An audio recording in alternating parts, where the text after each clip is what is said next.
Hello everyone, hello MMA fans. UFC 296 is over, and what a great card it was. Yeah, it was spectacular, great fights.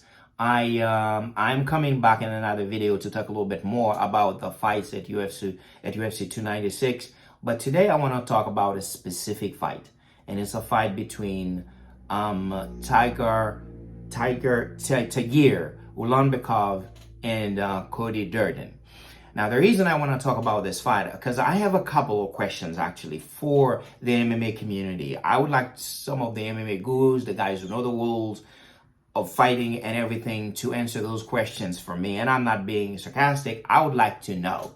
And the first question I want to ask, do you guys think that Cody Durden's team should appeal the decision of his fight?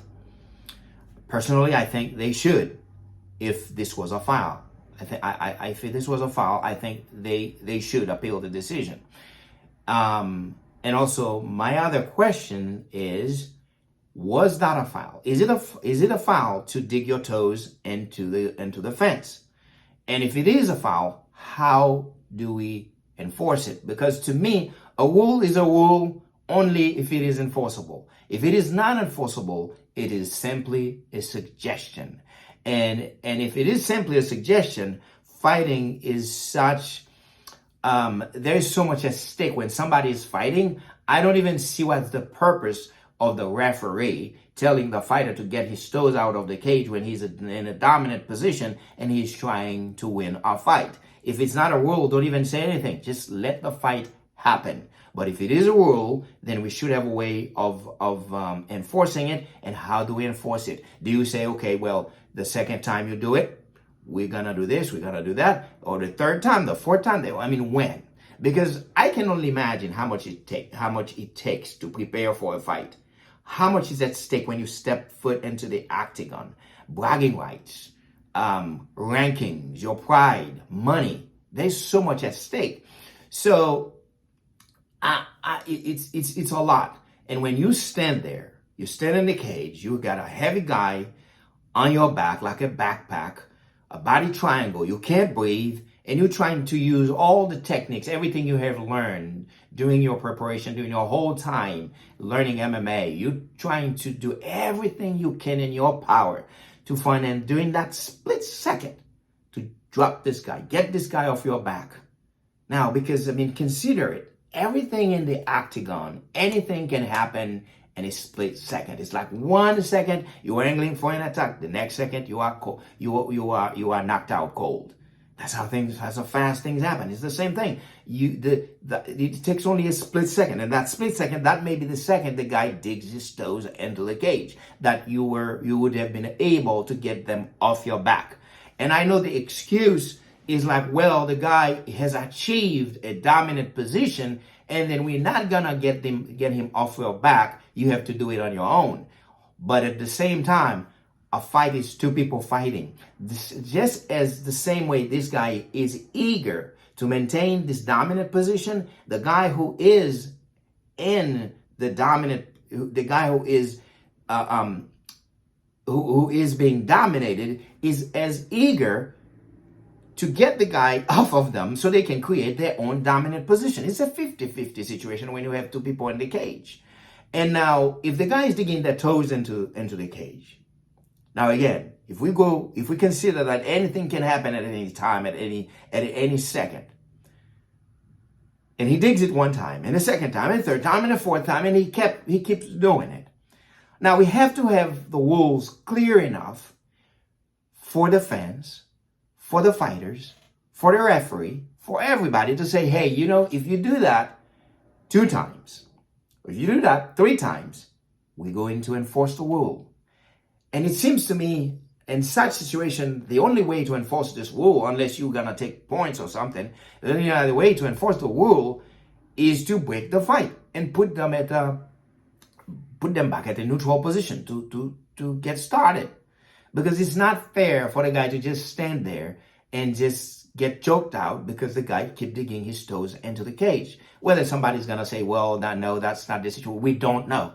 We don't know. Because, listen, I'm sure he was not digging his toes into the cage because he thought it was cute. I'm sure he was doing it because at the moment, at least at the moment, he felt it gave him an advantage. And he would have left it there if the ref didn't pull it out. Now, the other excuse is that, well, it seems like there was a language barrier. It's something that I've heard before in many different fights when certain similar situations happen. Oh, it seems like there was a language barrier. Could you imagine? You lose your fight because your opponent didn't understand English. Well, would that be a good reason you lose because your opponent couldn't understand the language of the referee? That's not fair. And plus, let's put it this way. To me, when you step into the cage, it means a couple of things. It means you know how to fight. And it means you know what the rules are for this combat you are about to participate in. That's what it means. It means you know the rules. When you are in the cage, it's not the time for the referee to be teaching you the rules. If you don't know the rules yet, it means it doesn't matter how well you can fight, it means you are not ready to step foot into the octagon. But once you set foot into the octagon, it means you know the rules and you are ready to accept the referee or the body who's responsible to enforce those rules. That's just the way I look at it. So you should have had somebody way in advance teaching you the rules in your own native language of what the rules are. Because guess what? When you are in the octagon, the things that are happening, you poke somebody in the eye, you kick somebody in the balls, you grab the fence, you dig your toes into the cage. You don't need to understand English to understand those. You don't need to speak a word of English to know, because they should have explained to you before you came into the cage by someone who understands your language. Those are the rules when you set foot into the octagon. And for me, it doesn't make any sense at all that the guy sits there digging his toes one time, two times, third time, fourth time, and so forth. And then at the same position he was in while he was committing those fouls multiple times, he won in the same position. In that same position. I mean, could you imagine? You get out of, you got choked out, and the guy's like, hey, bro, I mean, great fight. I'm sorry I didn't understand what the referee was saying, but great fight, and I won. That doesn't make any sense to me. So I think if we truly want to create a leveled playing field, we need to make those rules very clear. And everybody needs to know them before they set foot in the octagon. Whether you speak English or not, doesn't matter what language you speak, whether you're a mute, it doesn't matter. As long as you understand the rules and you are in the cage and you committing the foul, there has to be a way to enforce them.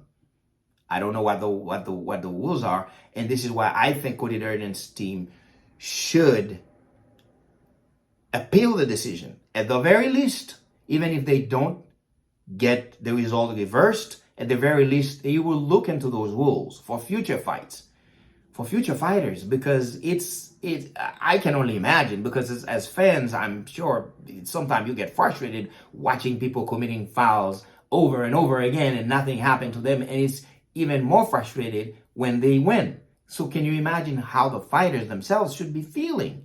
I mean, when you feel like the guy does that, he does it again, and then he wins. Especially he wins in the exact same position where he was committing the foul. So, again, I mean, we can take the example of grabbing the cage, and the referee is like, oh, don't grab the cage. But guess what? You are a split second too late because the guy is still standing. He effectively prevented the takedown.